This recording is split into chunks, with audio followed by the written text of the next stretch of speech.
Ce samedi matin, le père Séraphin donne un cours de morale sociale à 72 futurs prêtres. En décembre dernier, le Vatican autorisait les prêtres à bénir les fidèles homosexuels. Mais à Madagascar, cette annonce a été interprétée comme une validation par l'Église des unions du même sexe. Suite au déferlement de haine sur les réseaux sociaux, le père Séraphin tient à dissiper le malentendu. Accueillir ne veut jamais aucunement dire que nous sommes d'accord ou nous cautionnons l'union homosexuelle. Dans notre doctrine, nous restons toujours dans la ligne du mariage, une union entre un homme et une femme, pas plus. Toutes les personnes qui ont des difficultés à vivre cela ne sont pas à exclure. Dans un pays où l'homosexualité est légale mais taboue, le discours inclusif du père Séraphin se heurte à certains préjugés. L'homosexualité ou bien l'union entre les homos demeure une contre-nature, c'est-à-dire une maladie. Il faut faire attention en utilisant le mot maladie. L'enseignement de l'Église n'a jamais dit que l'homosexualité est une maladie. Là, il faut le savoir.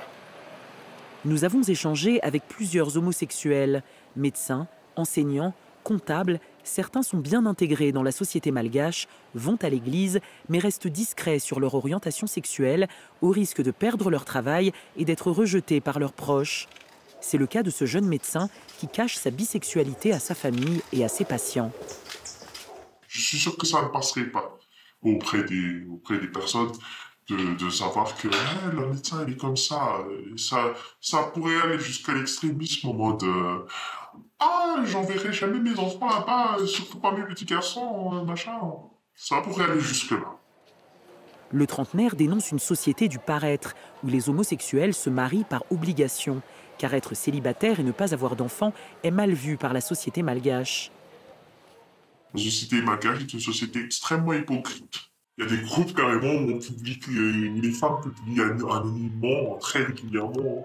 J'ai surpris mon mari, j'ai surpris les messages de mon mari avec un homme. C'est très courant en ce moment.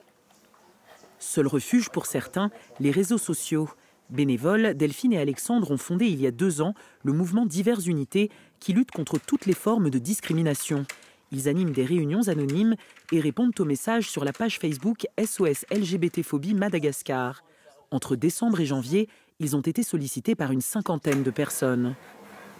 Les fêtes sont les pires moments pour les personnes LGBT. Parce que c'est le moment où on est obligé d'être en famille. Ça va être justement, toujours pas marié, les enfants. C'est invivable. Ils nous contactent sur la page parce que besoin de parler à quelqu'un, de dire leur mal-être. À Madagascar, la pression familiale sur les homosexuels est psychologique, mais aussi économique. Nous, on leur dit, tant que vous n'êtes pas autonome financièrement, cachez-le. Parce qu'il y a le risque que si vous l'annoncez, vous n'allez pas pouvoir finir vos études. Un des jeunes, qui est membre, a subi un outing, c'est-à-dire quelqu'un a dit à sa famille qu'il était gay. La famille ne voulait pas payer les études supérieures et c'est d'autres membres de diverses unités qui sont cotisés pour lui payer l'université.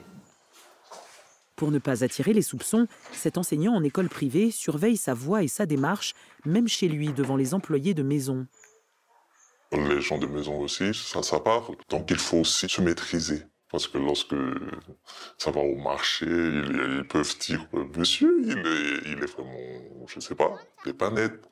Il ramène toujours des gars et tout ça. » De retour chez le jeune médecin bisexuel, il nous ouvre les portes d'une communauté secrète qui se rencontre sur des applications pour homosexuels et a développé un langage corporel pour se reconnaître en public, comme croiser les jambes d'une certaine manière ou se caresser le menton. La communauté a aussi son propre vocabulaire. Le CNU, c'est un langage qui a été développé dans la communauté LGBT malgache. Par exemple, les hommes qui ont de plus de 30 ans, qui sont considérés comme des LD, par exemple. LD, ça veut dire l'indat. L'indat, en français, c'est périmé. Carrément. Membre de groupes privés, il a accès à du contenu pornographique amateur, gratuit ou payant, à partir de 20 centimes d'euros. Un phénomène très répandu selon lui. Les gens se lassent de l'industrie pornographique, surtout étrangère. Nous, on veut voir des malgaches en action.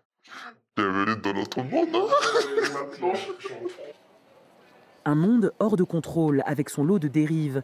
Dans un autre groupe privé, un internaute propose des vidéos illégales impliquant des mineurs et des viols. Des offres envoyées aussi dans des groupes hétérosexuels. Cette liberté dérégulée, ce jeune homosexuel d'une vingtaine d'années en est encore loin.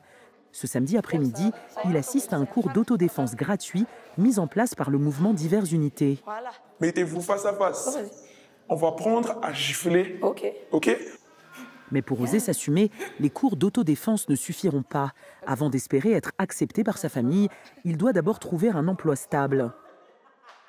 J'ai peur que ma mère va me jeter. Il faut d'abord que je serai autonome avant de faire ce coming out.